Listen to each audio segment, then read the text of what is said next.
بسم اللہ الرحمن الرحیم الحمد لولیہ والصلاة والسلام علی من لا نبی بعدہ۔ پیغام اصلاح سیریز میں خوش آمدید۔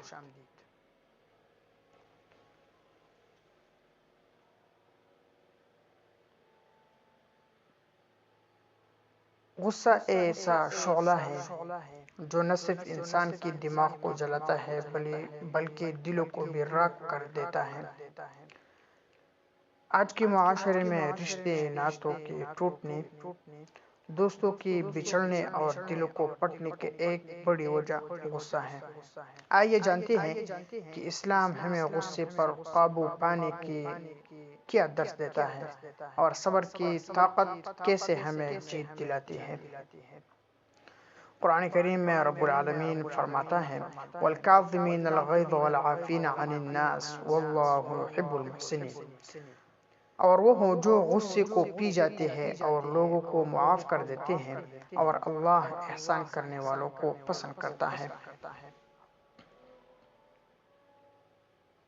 نبی کریم صلی اللہ علیہ وسلم کا حدیث مبارک ہے لَيْسَ الشَّدِيدُ بِالسُّرْعَةِ إِنَّمَا الشَّدِيدُ الَّذِي يَمْلِكُ نَفْسَهُ عِنْدَ الْغَضَبِ۔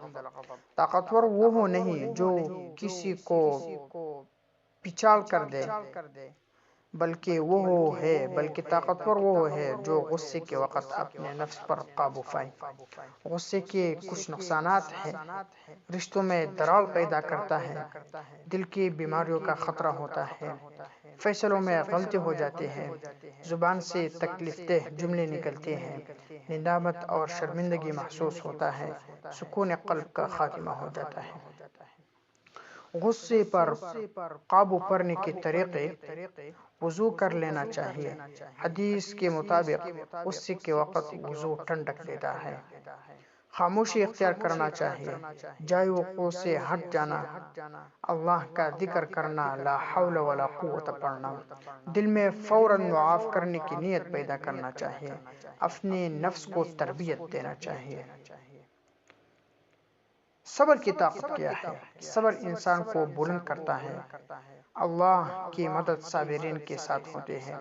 صبر نیکیوں کا خزانہ ہے۔ صبر اللہ کی محبت کی نشانی ہے۔ صبر سے معاشرہ پرسکون بنتا ہے۔ جب بھی غصہ آئے، یاد رکھیں کہ لمحہ بھر کا صبر زندگی بھر کے پچھتاوے سے بچا سکتا ہے۔